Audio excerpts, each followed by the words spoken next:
Yes, in this video lecture, I'm going to discuss about how to do the update of Ollama version. So when I'm trying to install or run Kima, then I'm getting this message. We need to use the newer version of Ollama. So when I write there Ollama minus minus version.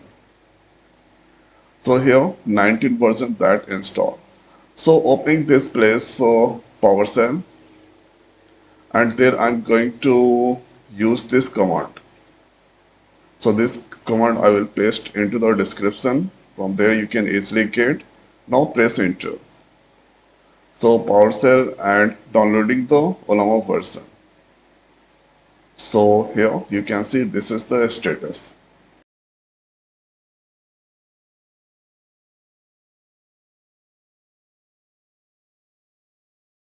Now you can see this here, that's installing and downloading, that's completed.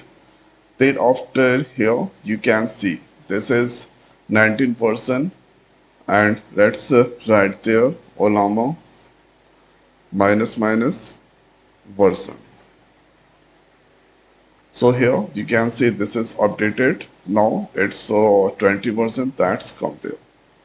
So it was 19, and after doing the update here 20 that's come there. Then after here let's use this command, and this will here. Now this is currently working. So there is no any error message. So I hope guys this video is helpful for you. So now this video is over. So thanks for watching. See you next video. Thank you.